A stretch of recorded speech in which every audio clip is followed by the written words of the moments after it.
Chelsea fans, yes, I'm standing up because I have to. Done my knee ligaments, can't sit down properly at a desk or a table and bend my knee, which is why I'm standing up, which is why it's not the normal look in the background. But I had to get this video done, despite not being able to do a video for a while, for a few weeks now.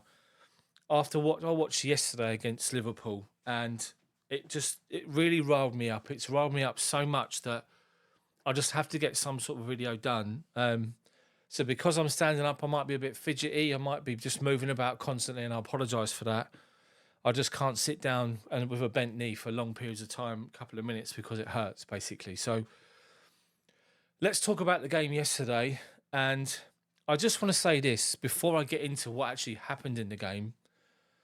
These people earn as many as you people watching, everyone, all of us, 2, 3, 4, 5 times a week more than we earn in a year. These people train for 2 hours, a couple of hours a day and go home. And they say they're tired because they've got to play 2 or 3 games of 90-minute football in a week. I'll jump through bleeding hoops for you to earn what they earn in a week. I'll be working 5 times harder than anybody else on that pitch. What we have to understand is you're a professional footballer. You're paid to do a job. How many people walked off that pitch yesterday knowing they earned their wages? Probably 2. The goalkeeper and Thiago Silva, for me. Everybody else just have their wages taken off them for that performance because it was absolutely dire. And I just want to I've just got to get everything out of my head. I've got no script whatsoever. I'm just going to say exactly as it is. But this is Chelsea-Liverpool. This is Liverpool, one of our supposed rivals for top 4. And I say supposed because we're way off. This is a club, and Chelsea should be up there challenging for trophies and titles. Yes, we're in the Carabao Cup final, but based on what we saw yesterday, let's just forget that. But this is Chelsea. There's been a level for a number of years. Yes, it's a different era. I get that. Yes, times have changed. But, my God, there is a minimum level standard you need to achieve as a footballer, as a professional footballer, week in, week out. And especially when you're playing for us and what's expected and where we need to try and get back to after having a nightmare season and a nightmare start to this season. We've got the squad that's capable. We've got potential in the squad. In the next couple of seasons, once they play together and get used to playing with each other for a while, it'll all click and it will be great. We will be good. But on a night like last night, where you go to Anfield, where you know it's going to be a difficult ground to play, where you know it's going to be hostile, where you know you need to be at a level to perform and to get some sort of result, to go to that football ground yesterday and to literally just cave in after a couple of minutes, it just does my head in. I can't understand it. I don't know what the mentality is because people are talking about Pochettino and I'm seeing some Facebook bloody chat thing and I'm seeing some Twitter chat nonsense thing, not the Facebook, what I just said, the Twitter thing, the X thing, these X groups where people just cut random stuff. And there was a group tonight called Poch Out. Are you stupid or something? Yes, he's got a lot to answer to, but the bloke needs time. How many of his actual players has he brought into the football club? How many signings are his? Give the guy time. But he has got some questions to answer for last night, which I'm going to get into, so stay tuned for those. But when you go to Liverpool, you go out there in the first half, surely, everyone knows this, you stay tight, you stay compact, you give little away in and around the penalty box, you make them work hard and force them wide, and you pack out the middle of the pitch to negate the space that they like to play into. They like to get defenders turned, midfielders turned. So you keep compact. But what you also do is you keep your discipline. Now, Enzo, Caicedo and others booked in the first half. Caicedo being booked in the first opening 10 minutes is an absolute joke because all you've done, bearing in mind that's the heartbeat of the team in the middle of midfield, is you've got both midfielders on a yellow card and it inhibits what they can do physically in the game going in for challenges and battles to win the ball back. The first half was an absolute joke from Chelsea. It could have been a lot worse because of hit the post. Núñez did exactly that. Numerous times, missed a penalty. Yes, we should have had a penalty in the first half, Conor Gallagher, but they deemed it not enough contact to go down. It's debatable. I've seen them given. But we went in at half-time, 2-0 down, looking like an absolute shadow of ourselves, not even registering anything of real note going forward to cause them problems.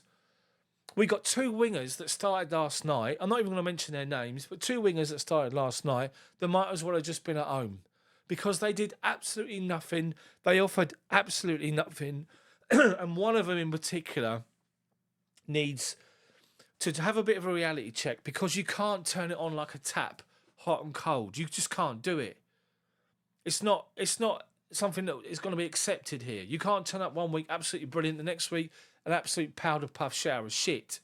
And to be one of the most expensive paid footballers at the football club and you can't even pass a ball properly, what is going on there? Now, I've been sitting back, as I said, I've had personal stuff going on and injury and all this sort of stuff that's preventing me from working properly in the office and being at home and all this other stuff. And it's just knee braces, all sorts. It's just getting onto my nerves. And I've been watching Chelsea, sitting back watching, and it's just so frustrating because you know exactly how good we can be. Second half, yes, we make the changes at half time. In the second half, we played a bit better. But I just want to talk about those changes because this is where I get onto Pochettino, right? Because he made the change at half time. He took Chilwell off and brought Malo Gusto on. But what he did with that back four baffled me and I couldn't understand it. He played Gusto right back. He moved Badiashile out to left back and he played Disasi and Silva in the middle.